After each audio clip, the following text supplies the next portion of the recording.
Isang mapagpalang araw dyan sa ating kapulo.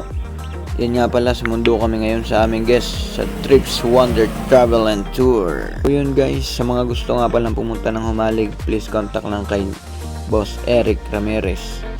At yun nga, dire-diretso na ang aming pagtutur kinabukasan. Nandito kami ngayon sa Golden Sand.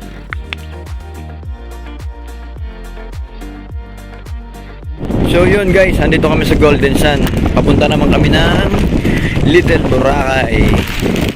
Kasi ipalis din sila ng mga 10 AM. Ay ngayon ay 8 na. Kaya hahabol lang kami.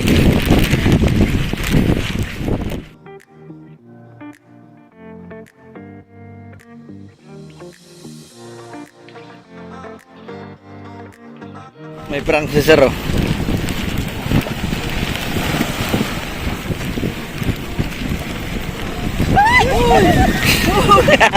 Ano ko sa'yo? Nakita ako yung phone.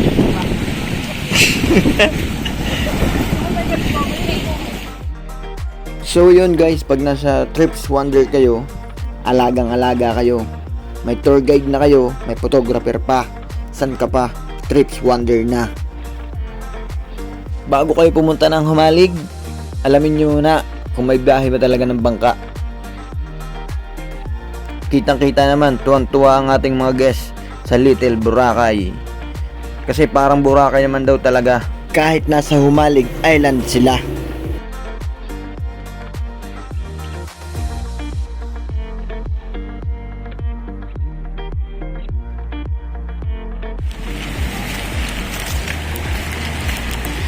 So yun guys, akyat kami ngayon ng Little Batanes. Yung mga guests namin. Medyo madamo na dito. Hindi na nalilinis. Kunti na lang kasi yung mga turista na dumadating. Tsaka medyo malakas ngayon.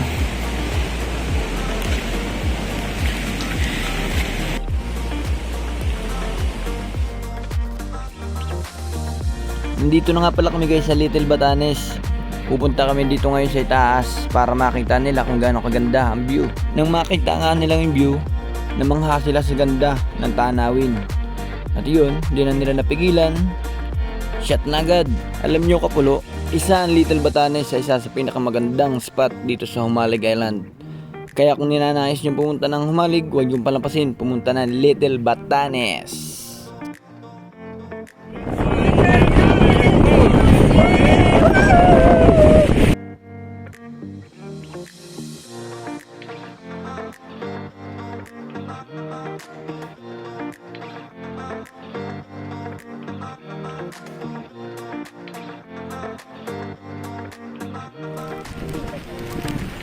Uwi na guys, habol kami sa bangka. So yun kapulo, kung makikita ninyo, ganyan nga pala yung itsura pababa sa Little Batanes. Makikita nyo rin habang kayo pababa, makikita nyo yung kabilang itaas ng Little Batanes. Yun, makikita nyo yung view kung gaano kaganda.